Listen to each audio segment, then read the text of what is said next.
Malayalam big boss season 7 7ൻ്റെ പണിയാണ് ഇപ്പോൾ big boss കൊടുത്തിരിക്കുന്നത്. ബിഗ് ബോസ് വീട്ടിൽ ഒളിച്ചിരിക്കുന്നവരെയും സേഫ് ഗെയിം കളിക്കുന്നവരെയും അതേപോലെ തന്നെ ബിഗ് ബോസ് വീട്ടിൽ സ്വയം നായികയാണ് നായകനാണെന്ന് പറഞ്ഞ് അഭിനയിക്കുന്ന എല്ലാവരെയും പൊളിക്കാൻ വേണ്ടി ബിഗ് ബോസ് കൊടുത്ത ടാസ്ക്കാണ് നോമിനേഷൻ ടാസ്ക്.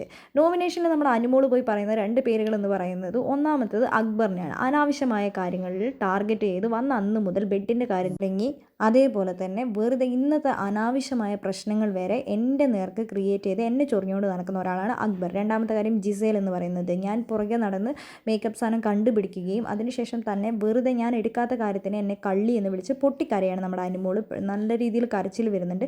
അതേപോലെ തന്നെ കള്ളി എന്ന് ഒരു പേരുണ്ടാക്കുകയും അതേപോലെ തന്നെ റെന ഫാത്തിമയും എന്നെ കള്ളി എന്ന് വിളിച്ചു, ഞാൻ അവളൊരു അനിയത്തിനെ പോലെയാണ് കരുതുന്നതെന്ന് പറഞ്ഞ് നമ്മുടെ അനുമോൾ നോമിനേഷൻ്റെ ടാസ്കിനിടയിൽ പൊട്ടിക്കരയാണ്. എനിക്കിവരെ രണ്ടുപേരെ പറയാനുള്ളൂ എന്ന് പറയുന്നുണ്ട്. എന്താണെങ്കിലും നമുക്ക് കാത്തിരിക്കാം ആരൊക്കെ ആയിരിക്കും നോമിനേഷനിൽ വരുന്നതെന്ന് അറിയാൻ വേണ്ടി. ശാരിക പറഞ്ഞത് അനുമോളാണ്, അനുമോൾ സേഫ് ഗെയിമാണ് കളിക്കുന്നത് എന്നൊക്കെയാണ് പറഞ്ഞിരിക്കുന്നത്.